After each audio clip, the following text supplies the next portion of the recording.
Dear student, SPPI online class में आपका स्वागत है। मैं श्याम सुंदर कुमार काफ़ी लंबे समय के बाद एक बार फिर से आप लोगों के बीच उपस्थित हूं।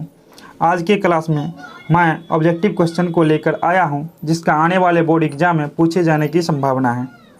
इस क्लास में मैं आप लोगों के लिए विज्ञान के 8वें अध्याय जीव जनन कैसे करते हैं कि महत्वपूर्ण वस्तुनिष्ठ प्रश्न को लेकर उपस्थित हूँ।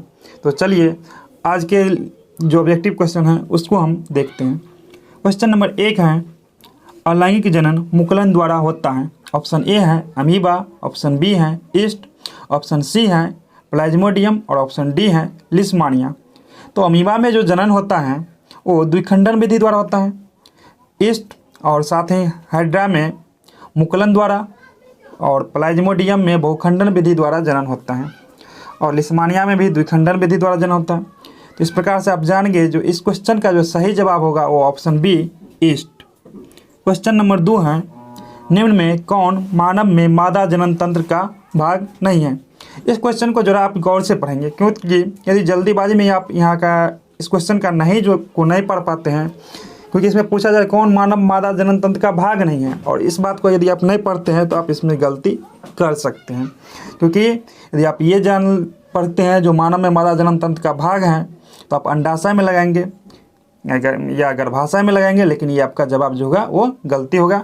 इसीलिए आप इस क्वेश्चन के पूरे ऑप्शन को पढ़ेंगे सही से और इस क्वेश्चन को भी। तो ऑप्शन ए इस प्रकार से अंडाशय, ऑप्शन बी है गर्भाशय, ऑप्शन सी है शुक्रवाहिका और ऑप्शन डी है डिम्ब वाहिनी। तो इसका जो सही जवाब होगा वो शुक्रवाहिका होगा, क्योंकि अंडाशय, गर्भाशय और डिम्ब वाहिनी जो है मानव मादा जनन तंत्र का भाग है, लेकिन हमसे पूछा जा रहा है कौन मानव मादा जनन तंत्र का भाग नहीं है। तो इसीलिए इसका सही जवाब शुक्रवाहिका, क्योंकि शुक्रवाहिका जो है नर जनन तंत्र का भाग है। क्वेश्चन नंबर 3 है, पराग कोश में होता है। तो पराग कोश में जो होता है तो पराग कोश के अंतर्गत परागकण पाए जाते हैं, तो इसीलिए इसका सही जवाब होगा वो ऑप्शन डी परागकण। क्वेश्चन नंबर 4 है, पुष्पीय पौधों में लैंगिक जनन होता है। ऑप्शन ए है पत्तियों द्वारा, ऑप्शन बी है फूलों द्वारा, ऑप्शन सी है तने द्वारा और ऑप्शन डी है इनमें से कोई नहीं। तो पुष्पीय पौधों में जो लैंगिक जनन होता है वो फूलों द्वारा होता है। तो इसका जो सही जवाब होगा ऑप्शन बी फूलों द्वारा, क्योंकि फूल ही पुष्पीय पौधों का जनन भाग है। क्वेश्चन नंबर 5 है, कॉर्पस लुटियम से स्रावित हार्मोन को हम कहते हैं। ऑप्शन ए है एस्ट्रोजन, ऑप्शन बी है एंड्रोजन, ऑप्शन सी है प्रोजेस्टेरॉन और ऑप्शन डी है टेस्टोस्टेरोन। तो एस्ट्रोजन जो है वो ओवेरियन फॉलिकल से निकलने वाला हार्मोन है, एंड्रोजन पुरुष हार्मोन है और कॉर्पस लुटियम से ही प्रोजेस्टेरॉन निकलता है। तो इसीलिए इसका जो सही जवाब होगा वो प्रोजेस्टेरॉन होगा।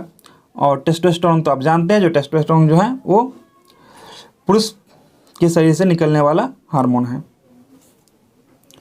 क्वेश्चन नंबर 6 है, निम्नलिखित में से कौन एक उभयलिंगी जंतु है। ऑप्शन ए है केचुआ, ऑप्शन बी है मछली, ऑप्शन सी है शेर, ऑप्शन डी है बकरी। तो इसका सही जवाब ऑप्शन ए केचुआ होगा। क्वेश्चन नंबर 7 है, निम्नलिखित में से कौन मानव मादा के जनन तंत्र का भाग है। ऑप्शन ए है शुक्राशय, ऑप्शन बी है शिशन और ऑप्शन सी है शुक्रवाहिका, ऑप्शन डी है डिम्ब वाहिनी। तो मानव में मादा जनन तंत्र का भाग नहीं है और आपका ऑप्शन जो है शुक्राशय, शिशन और शुक्रवाहिका ये पुरुष जनन तंत्र का भाग है। तो इसीलिए इसका जो सही जवाब होगा ऑप्शन डी डिम्ब वाहिनी। अगला क्वेश्चन है, शुक्राणु बनता है वृषण में, मूत्राशय में, गर्भाशय में, अंडाशय में। तो शुक्राणु जो बनता है वो वृषण में बनता है, जिसे इंग्लिश में हम टेस्टिस भी कहते हैं। क्वेश्चन नंबर 9 है, पुष्प का कौन सा भाग फल बनाता है। परागकोश, वर्तिका, अंडाशय और अगला ऑप्शन डी है इनमें से कोई नहीं। तो इसका जो सही जवाब होगा वो अंडाशय। क्वेश्चन नंबर 10 है, हाइड्रा में प्रजनन की विधि निम्नलिखित में से कौन है। ऑप्शन ए है काइट प्रवर्धन, ऑप्शन बी है बीजाणु समागम, ऑप्शन सी है मुकुलन और ऑप्शन डी है विखंडन। तो इसका सही जवाब होगा ऑप्शन सी मुकुलन। क्वेश्चन नंबर 11 है, भ्रूण को माँ के रुधिर में ही पोषण मिलता है, इसके लिए एक विशेष संरचना होती है जिसे कहते हैं अंडवाहिका, अंडाशय, प्लेसेंटा, इनमें से सभी। इसका सही आंसर प्लेसेंटा ऑप्शन सी होगा। क्वेश्चन नंबर 12 है, लड़कों में यौवन आरंभ के लक्षण का नियंत्रण करने वाला हार्मोन को कहते हैं ऑप्शन इस प्रकार से प्रोजेस्टेरॉन, एस्ट्रोजन, टेस्टोस्टेरोन, प्रोलैक्टिन। तो पुरुषों में जो लैंगिक लक्षण होता है उसके लिए जो हार्मोन निकलता है वो है टेस्टोस्टेरोन। तो इसीलिए इसका जो सही जवाब होगा, जो लड़कों में यौवन आरंभ के लक्षण को दिखाने के लिए,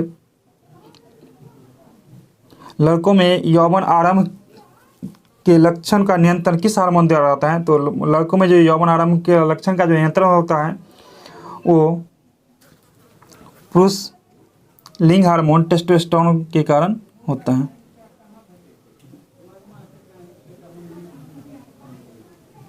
क्वेश्चन नंबर 13 है, निम्नलिखित में कौन सा वायरस संक्रमित रोग है?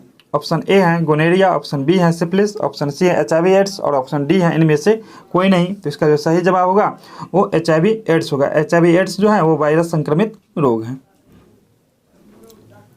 क्वेश्चन नंबर 14 है, स्त्रियों के मासिक चक्र में एक परिपक्व अंडाणु किस दिन अंडाशय से बाहर निकलता है?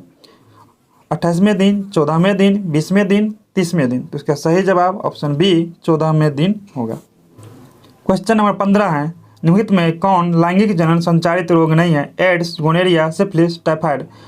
तो टाइफाइड जो है वो लैंगिक जनन संचारित रोग नहीं है, तो इसीलिए इसका सही जवाब ऑप्शन डी टाइफाइड होगा।